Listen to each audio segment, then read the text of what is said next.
It's Ashleigh from Sweet Dreams Bake Shop, and welcome to Fail Friday, the series where I tell you how to fix your baking fail, my baking fail, or how to avoid a fail.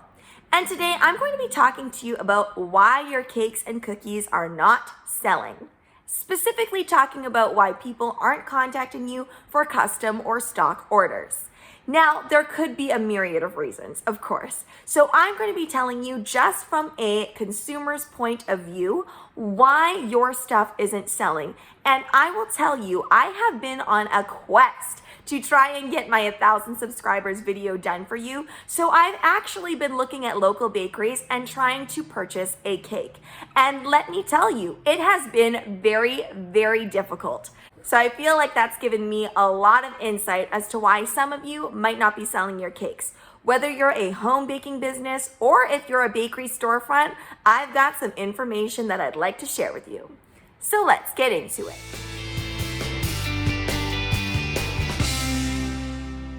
This is probably one of the most obvious, and I've talked about this before, but I'm going to talk about it with a little bit more depth, and I'm also going to tell you how to fix this issue because it is super important to get this under control. So one of the things is your photos. Your photos are everything, especially in this day and age. A lot of people right now are not wanting to go into your storefront. Maybe your storefront even has a limited capacity. This is going to make people not really come into your store, but rather look online at your stuff. And this goes tenfold for a home baker. You don't have a storefront. You don't have display cakes that customers can come and look at. So it's really important that your Instagram and your Facebook are on point, or else you're going to lose all of your potential customers. So that blurry photo that you've taken and you've uploaded is not going to be good enough for your customers. It is such a competitive market right now for how beautiful baked goods can look on the internet. So you're competing with tons and tons of bakeries. So you need to make sure that your photographs look beautiful. So what does that mean? It just means that you have the proper lighting and that you're taking pictures of things that people want to see. And every cake decorator probably has used these tricks at some point. Everybody knows that once in a while you get a cake that doesn't have a great side. You want to make sure that you take the picture from the best angle possible. If your cake doesn't look level, a trick that we always use is to kind of tilt your phone or tilt your camera and take the picture that way. And for the most part, hopefully your cakes are level, but we all make a little bit of mistakes. And if you want to keep that social media thriving, of course you have to post daily. So I understand that you might feel like you have to post a photo that you don't really like. Make sure your photos have natural lighting.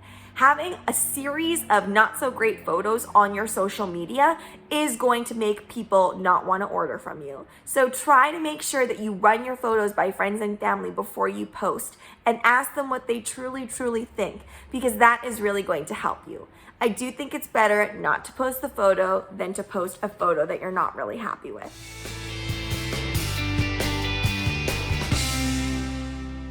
Your ordering process may be making it impossible for people to order from you. For a storefront bakery, I have been to so many bakeries in the past couple days.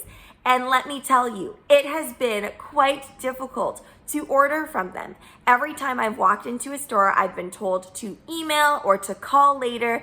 And quite frankly, this is probably making you lose a lot of your business. Now, I have a very, very intended purpose in mind, and I need to go to specific bakeries to order. Not just going to turn myself around and walk to some other bakery, because there's tons of other bakeries out there. There is very specific bakeries that I would like to go to. But your average customer just wants a nice cake, and a nice cake can exist in a lot of bakeries. So one of the reasons you might be losing customers is because your ordering system is too difficult. Think about your average customer.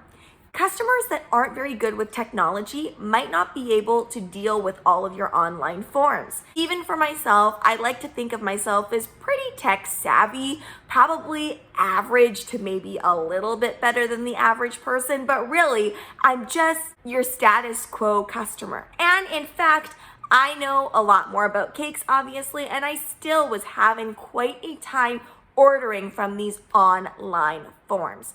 A lot of the time, the online forms glitch out. So after you've done a whole bunch of work, they just glitch and you've lost it. Some online forms I saw didn't allow me to upload my own photo, so I couldn't show you what type of cake I wanted. Some online forms only gave you particular options when I know that those bakeries offer other options. So it's so important that you check and you make sure if somebody else is making your website and putting up all those forms, then you need to make sure that it's actually user friendly. Having a user friendly form is so important if you're going to do online. Now, times are changing. You're right. A lot of people are doing things online, and so therefore the average person does need to step up and learn how to do things online. But I really think there needs to be another option as well. So either by phone or by quote in person. And having times where it's, oh, that person's not available right now, you need to come back at 7, or really short windows to be able to get a quote, is driving business away from you. Some people will be willing to wait those times and come back in, but a lot of people are in a rush and they don't have that kind of time. Now, for you at-home bakers, you might not have a fancy pants online ordering form. You probably just have a messaging system of some sort. So in that instance, what you need to make sure is that you are on top of answering it. As soon as somebody doesn't answer somebody within 24 hours, you kind of kiss that order goodbye. They're probably going to go with the person that answers them first, regardless of pricing, regardless of work.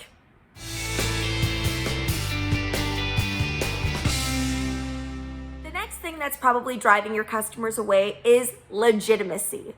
Now, with storefronts, you don't have as much of an issue because they can see that you're a legitimate bakery and the trust is already built in. You already get a leg up on all the other home bakers. They trust that you probably have policies. They trust that you're probably not going to shut down next week when they try and get their cake. So there is some recourse in case something should happen. I know for myself that before I started any of this, I would rather go to a storefront because the trust is already built in there. For us home bakers, it is a lot more tricky. So in order to legitimize what you're doing, you want to make sure, going back to that first point, that you have professional looking photos, that you address people professionally, and that you have a set of policies in place. But if you've checked out this video before where I talk about being professional, this is one of the ways that you might lose customers, not coming across as legitimate enough. So you need to make sure that you have all those things that storefront bakeries have, minus the storefront. For example, reviews. People want to see reviews from real people reviewing your stuff. Now, this can be tricky in the beginning because, of course, you're not going to have many people that have ordered from you. But to legitimize your business, it is okay, I think, to have family or friends or colleagues go and review you. After that, then your actual customers that are strangers to you, that are just the public, are going to go and review your stuff as well. So make sure to enable some form of reviewing because a lot of people go off reviews nowadays. Now, you'll notice that I actually haven't said anything about decorating, about the taste or the quality of your product, because I feel like that's pretty obvious. If the quality is down, if the taste of your product is not very pleasant, then I think that's really obvious that that's why people aren't coming to you. But I think those other reasons are reasons that are actually more common in the baking world as to why you're not getting orders coming through your door. Things like quality and appearance, those are things that you're going to continue to improve upon. And hopefully you've gotten some honest reviews about your products already. So those things that I mentioned earlier are things that maybe you haven't thought about, or maybe you have thought about them, but you just didn't realize how important they were. Thanks so much for watching, guys. Don't forget to like, share, and subscribe so you can be part of the Sweetie fam. Right now, I'm uploading daily, so make sure you hit that notification bell so you know when I upload. Also, be sure to comment, request, or ask a question. I love hearing from you guys. Bye! Be sure to submit your baking fail, and it could be fixed by next Friday.